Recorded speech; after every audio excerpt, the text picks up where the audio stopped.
L'appareil de Golgi. La définition تاعها. C'est un organe cellulaire situé à proximité du réticulum endoplasmique. هي عضية خلوية تقع بجانب الريتيكولوم اندوبلازميك والنواة، الشبكة الهيولية والنواة. Il stocke les protéines et les lipides. تقوم بادخار البروتينات والليبيدات الناتجة عن الريتيكولوم اندوبلازميك اللي هي الشبكة الهيولية. تقوم بتغييرها بمساعدة انزيمات خاصة، يعني هذه الانزيمات كاينين في لاباراي غولجي. تقوم بتغييرها، تقوم بنقلها سواء خارج الخلية، سواء كاينين بروتينات وليبيدات يكونوا خارج الخلية تدخلهم. واحدة نسميوها اكزوسيتوز، واحدة نسموها اندوسيتوز. الاكزوسيتوز حوايج يكونوا داخل الخلية تخرجهم، والاندوسيتوز حوايج يكونوا خارج الخلية وتدخلهم. La structure et l'organisation نتاع l'appareil Golgi. Il est composé de deux faces, phase 6 ou phase trans. La phase 6 هي la phase d'entrée des protéines sécrétées par le réticulum endoplasmique. هي la phase 6 هذه هي الجهة اللي تدخل البروتينات اللي جاية من الشبكة الهيولية. ولا فاس ترانس هي البورجونمون، هي التبرعم نتاع لي فيزيكول نتاع لي ساك هذوك الصغار، سواء الى لي زوزومات سواء قد الميليو اكستراسيلول الوسط الخارجي مباشرة.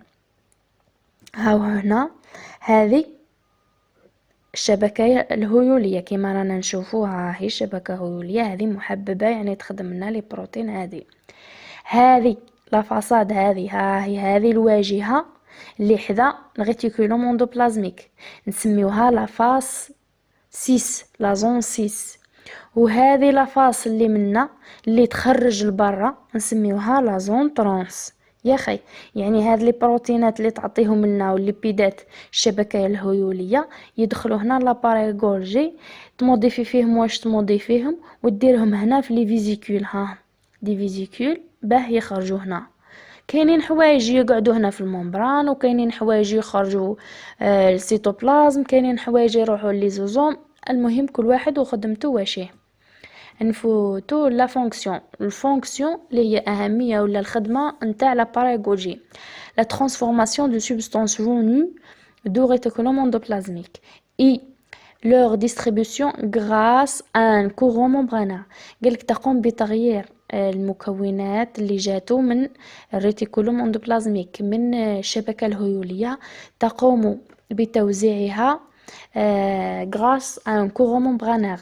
يعني واحد كيفاش نقولوا كورون، امواج كيشغل تيار، فوالا تيار غشائي هو اللي يوزع هذا النواتج اللي جاو من الشبكة الهيولية.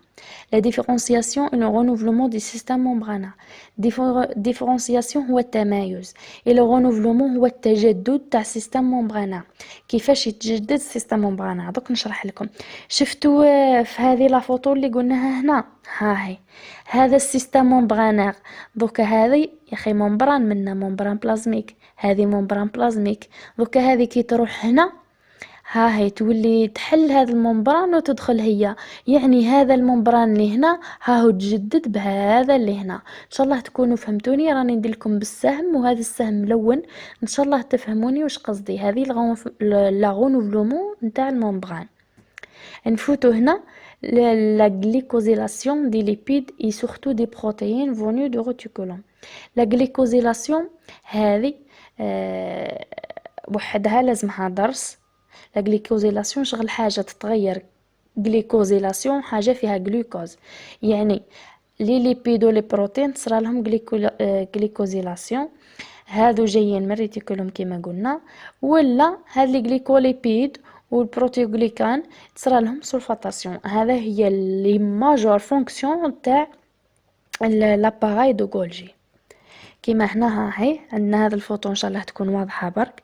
عندنا قلنا لا فاس 6 هي اللي حدا الغيتيكولوم، ولا فاس 30 هي اللي تخرج برا. واش دارت هذه؟ تجينا لا ريسبسيون من هنا، يجونا البروتينات والليبيدات، تقوم بترياج تاعهم، تترييهم.